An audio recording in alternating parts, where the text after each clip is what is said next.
வணக்கம். தலைப்புச் செய்திகள். தேசிய ஆல் ஹிஜ்ரா புத்தாண்டு கொண்டாட்ட விழா இன்று வெகு விமரிசையாக கொண்டாடப்பட்டது.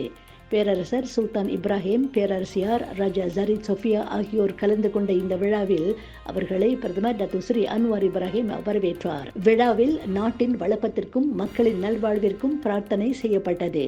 அதன் பின்னர் இவ்வாண்டுக்கான தோக்கோ மால் ஹிஜ்ரா தேசிய விருதை பினாங்கின் முன்னாள் முஃப்தி டத்துஸ்ரீ ஹஜி ஹசன் ஹஜி அகமதும், சர்வதேச விருதை உலக உலாமா ஒன்றியத்தின் தலைவர் ஷேக் புரொஃபசர் டாக்டர் அலி மஹியுதீன் அலி கராதாகையும் பெற்றுக்கொண்டனர். சமூக ஊடக தளங்களை வாத பிரதிவாதங்களுக்கான இடங்களாக மாற்ற வேண்டாம் என்றும், மற்றவர்களை அவமானப்படுத்தவும் நாட்டு மக்களிடையே பிளவுக்கும் மோதலுக்கும் பயன்படுத்த வேண்டாம் எனவும் மாமன்னர் சுல்தான் இப்ராஹிம் தமது இஸ்லாமிய புத்தாண்டு செய்தியில் பொதுமக்களுக்கு நினைவுபடுத்தினார். பெருமானார் நபிகள் நாயகம் அவர்களின் தியாகத்தையும் புலம்பெயர்ந்த நடவடிக்கையையும் நாம் எண்ணி பார்க்க வேண்டும் என்று கூறிய பேரரசர், தீவிரவாதத்திற்கு எதிராகவும் குறிப்பாக இனம் மதம் தொடர்பான பிரச்சனைகள் குறித்தும் எச்சரித்தார்.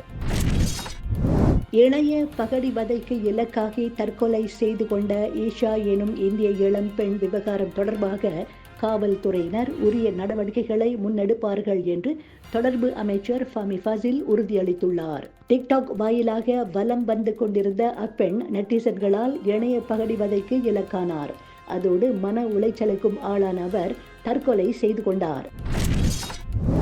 சுங்கை பக்காப் தோல்வியை எச்சரிக்கை சமிக்கையாக நம்பிக்கை கூட்டணி கருத வேண்டும் என்று அடிலான் கட்சியின் உதவி தலைவர் நுருல் இசா தெரிவித்தார். சுங்கை பக்காப் சட்டமன்ற இடைத்தேர்தல் முடிவு நம்பிக்கை கூட்டணிக்கு அடிலான் கட்சியின் நிலைப்பாட்டை பிரதிபலிக்கின்றது. இந்த தேர்தலில் தோல்வியடைந்தாலும் கூட பினாங் மலேசியாவின் சிறந்த எதிர்காலத்திற்காக அடிலான் தொடர்ந்து மாற்றங்களை செய்யும் என்று அவர் தெரிவித்தார். பகுஜன் சமாஜ் கட்சியின் மாநில தலைவர் ஆம்ஸ்ட்ராங்கின் உடல் பெரம்பூரில் உள்ள மாநகராட்சி பள்ளித்திடலில் வைக்கப்பட்டுள்ளது. ஆம்ஸ்ட்ராங்கின் உடலுக்கு பகுஜன் சமாஜ் கட்சி தலைவர் மாயாவதி இன்று காலை அஞ்சலி செலுத்தினார். ஆம்ஸ்ட்ராங்கின் உடலுக்கு அஞ்சலி செலுத்திய விடுதலை சிறுத்தைகள் கட்சி தலைவர் திரு மாவளவன், ஆம்ஸ்ட்ராங் கொலை செய்யப்பட்ட விவகாரத்தில் தமிழக அரசு தீவிர முனைப்பு காட்ட வேண்டும் என்று வலியுறுத்தியுள்ளார்.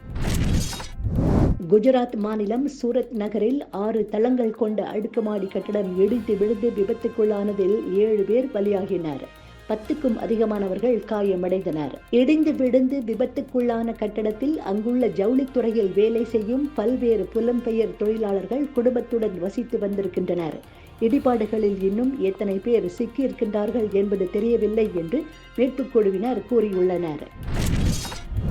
நேபாளத்தில் பருவமழை தீவிரமடைந்திருப்பதால் பல இடங்களில் வெள்ளம், நிலச்சரிவு, மின்னல் வெட்டு ஏற்பட்டுள்ளன. இதுவரை 47 பேர் உயிரிழந்துள்ளனர், 60 பேர் காயமடைந்தனர் என்று அறிவிக்கப்பட்டுள்ளது. காட்மாண்டு, பக்தபூர், லலித்பூர் உள்ளிட்ட பகுதிகளில் இடைவிடாமல் மழை பெய்கின்றது. முக்கியமான ஆறுகளில் வெள்ளம் பெருக்கெடுத்து ஓடுகிறது. மழை வெள்ளத்தால் சுமார் 1.8 மில்லியன் பேர் பாதிக்கப்பட்டுள்ளனர். சிங்கப்பூர் பிரதமர் லாரன்ஸ் வாங் இளையர்கள் சமூகத்திற்கு திருப்பிக் கொடுப்பதற்கு ஏதுவாக அரசாங்கம் கூடுதல் வாய்ப்புகளை ஏற்படுத்தி கொடுக்கும் என்று உறுதியளித்துள்ளார். நாட்டின் எதிர்காலத்தை வடிவமைக்க அதிகமான தளங்களும் வழங்கப்படும் என்று அவர் தெரிவித்தார். 2014ஆம் ஆண்டில் கலாச்சார சமூக இளையர் துறை அமைச்சராக இருந்தபோது வோங் இளையர் படையை அமைத்தார் என்பது குறிப்பிடத்தக்கது.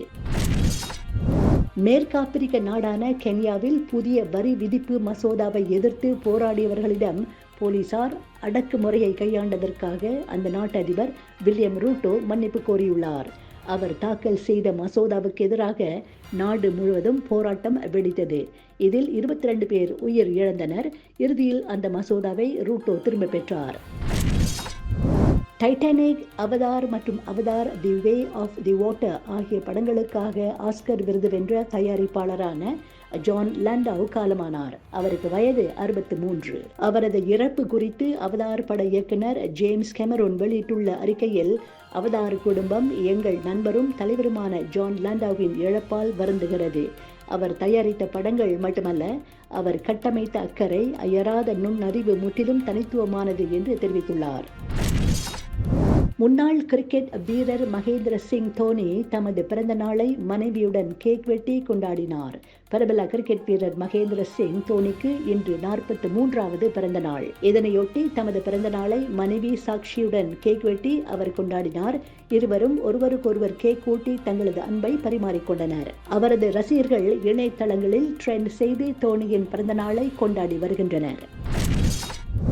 யூரோ கிண்ண கால்பந்து போட்டியின் அரையிறுதி ஆட்டத்திற்கு இங்கிலாந்து நெதர்லாந்து அணிகள் முன்னேறியுள்ளன.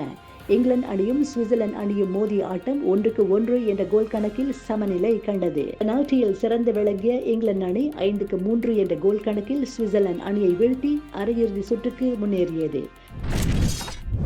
இதுபோன்ற மேலும் செய்திகளுக்கு நம்பிக்கை இணையதளத்தை பாருங்கள். நன்றி, வணக்கம்.